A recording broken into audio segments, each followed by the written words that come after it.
Hello बच्चों, स्वागत है आपका हमारे YouTube channel Sohan coaching centre पर। जैसे कि हम पढ़ रहे हैं आज क्लास 12th का फिजिक्स। चैप्टर नंबर है 1। इसका नाम वैद्युत आवेश तथा क्षेत्र। इसका हम लेक्चर नंबर पढ़ रहे हैं आज 3। और इसमें पढ़ेंगे हम बहुल आवेशों के बीच, ये बहुल आवेशों के बीच बल या फिर अध्यारोपण का सिद्धांत भी इसे कहते हैं। देखिए इम्पोर्टेंट है और ये 2-3 नंबर में कभी कभी पूछ लिया जाता है। तो ये बहुत आसान तरीके से सीखेंगे इसे। पहले इसकी हम जो है परिभाषा लिख लेते हैं, फिर बाद में सीखेंगे समझाएंगे। तो ये क्या कहता है, अध्यारोपण सिद्धांत कहता है कई बिंदु आवेशों द्वारा, पहले इसकी परिभाषा में लिख लेते हैं यहाँ पर, कई बिंदु आवेशों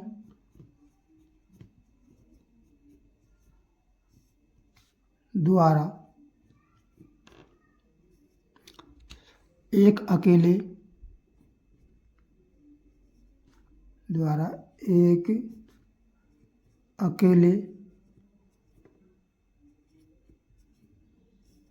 आवेश पर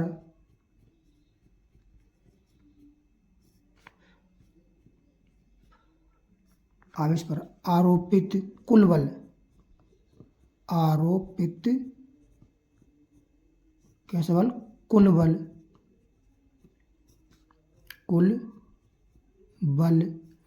अलग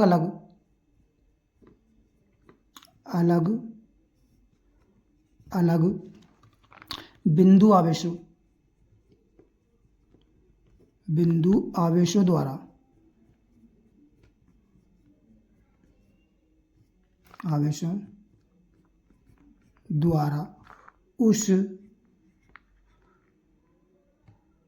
उस अकेले बिंदु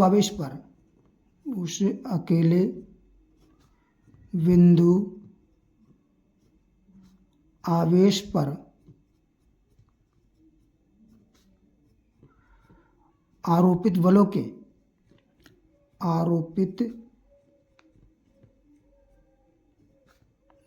के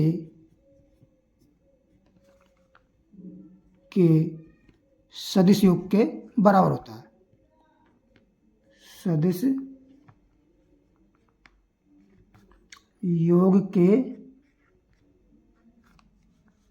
योग के बराबर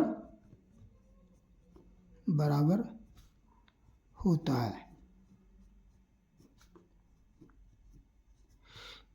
है इसे ही अध्यारोपण सिद्धांत कहते हैं। अध्यारोपण का सिद्धांत कहते हैं। अध्यारोपण का सिद्धांत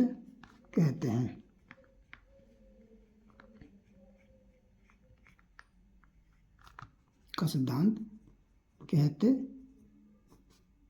हैं।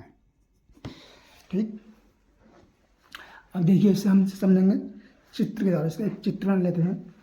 ये कह रहा है कई बिंदु आवेश, यानी कई बिंदु आवेश जो है, कई बिंदु आवेश, जैसे मानो कई बिंदु आवेश द्वारा एक अकेले आवेश पर, जैसे हम जो है एक अकेला आवेश जो है कहाँ मान लेते हैं, यहाँ पर हमने मान लिया, ये मान लिया हमने एक अकेला आवेश और इसका नाम दे दिया हमने क्यू नोट।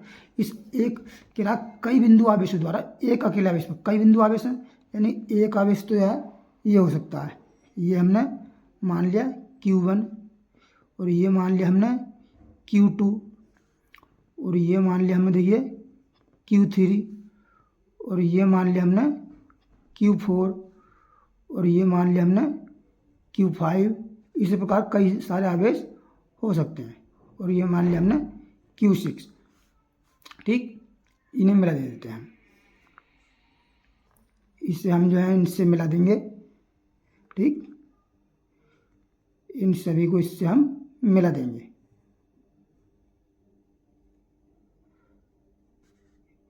इससे मिलाएंगे और इससे मिलाएंगे। देखिए ये धनात्मक आवेश होगा तो ये भी जो है ये भी होंगे धनात्मक, तो ये जो है एक दूसरे को क्या करेंगे, प्रतिकर्षित करेंगे। ये इसे प्रतिकर्षित करेगा धनात्मक आवेश से, तो ये क्योंकि ये क्यू नोट आवेश जो है धनात्मक होगा तो इससे अपनी तरफ ये प्रतिकर्षित करेगा। सब बलों को ये जो है अपनी तरफ से प्रतिकर्षित करेगा ये, ठीक। तो यहाँ पर देखिए इनके जब ये दो आवेश हो गए Q0 और Q1, तो इनके बीच बल लगेगा, तो बल मान लिया हमने, कितना मान लिया, Q01 मान लिया, क्योंकि Q0 है एक आवेश, दूसरा Q1 है, तो हमने Q आवेश मान लिया, Q1 01, ये मान लिया हमने F02। इसी प्रकार इसे मान लेंगे F03, इसी प्रकार इसे मान लेंगे F04, इसे मान लेंगे F05, इसे मान लेंगे F06। देखिए परिभाषा समझिए, कई बिंदु आवेशों द्वारा, यानी कि कई बिंदु आवेश हैं, कई बिंदु आवेशों द्वारा एक अकेले आवेश पर, कई बिंदु आवेशों द्वारा इस एक अकेले आवेश पर आरोपित कुल बल जो है, इन कई बिंदु आवेशों के द्वारा जो है इस एक अकेले आवेश पर, बिंदु आवेश पर आरोपित कुल बल जो है अलग अलग बिंदु आवेशों द्वारा, इन अलग अलग बिंदु आवेशों द्वारा, अलग अलग बिंदु आवेशों द्वारा उस अकेले बिंदु आवेश पर, अलग अलग बिंदु आवेशों द्वारा, इन सबके द्वारा इस एक अकेले आवेश पर आरोपित बलों के सदिश योग के बराबर होता है। समझ में आया? यानी कि कई बिंदु आवेशों द्वारा, कई बिंदु आवेशों द्वारा, कई बिंदु आवेश हैं, एक अकेले बिंदु आवेश पर, एक अकेले बिंदु आवेश पर आरोपित कुल बल, कई बिंदु आवेशों द्वारा एक अकेले बिंदु आवेश पर कुल बल अलग अलग बिंदु आवेशों द्वारा, अलग अलग बिंदु आवेशों द्वारा एक अकेले, उस अकेले बिंदु आवेश पर आरोपित बलों के सदिश योग के बराबर होता है, ठीक। तो आशा करता हूँ अच्छी समझ में आया होगा।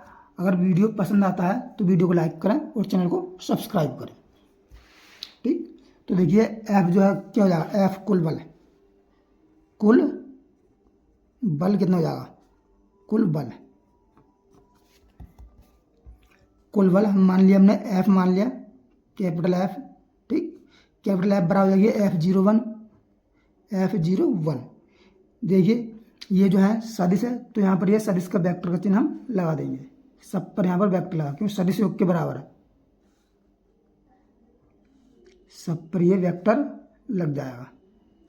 तो F01 का वेक्टर प्लस F02 का वेक्टर प्लस F03 का वेक्टर प्लस F04 का वेक्टर प्लस F05 का वेक्टर आ जाएगा प्लस F06 का वेक्टर। देखिए कूलाम के नियम से हम जानते हैं क्या होता है, इन दोनों के बीच Q0 01 या F01 क्या होगा, 1/4πε0 Q1 Q2 यानी Q0 Q1 upon R square. अब R के सवाल आ जाएगी, R कहाँ से आएगी, देखिए R है Q0 और Q1 के बीच की दूरी, तो इसके बीच की दूरी मान लेंगे हम R01। तो F01 का मान रख दो, कूलाम के नियम से होता है, क्या होता है 1/4πε0, ये हो जाएगा Q01 यानी Q1 अपॉन R01 का स्क्वायर। क्या पढ़ रहे हैं हम, पढ़ रहे हैं यही सदिश, जब सदिश पढ़ रहे हैं तो यहाँ लग जाएगा R01 का कैप। समझ में आया, ये आया होगा आशा करता हूँ, क्योंकि हम सदिश पढ़ रहे हैं वेक्टर रूप में, तो वेक्टर रूप में हम इसको हमें R01 का स्क्वायर 01 का कैप लगा सकते हैं।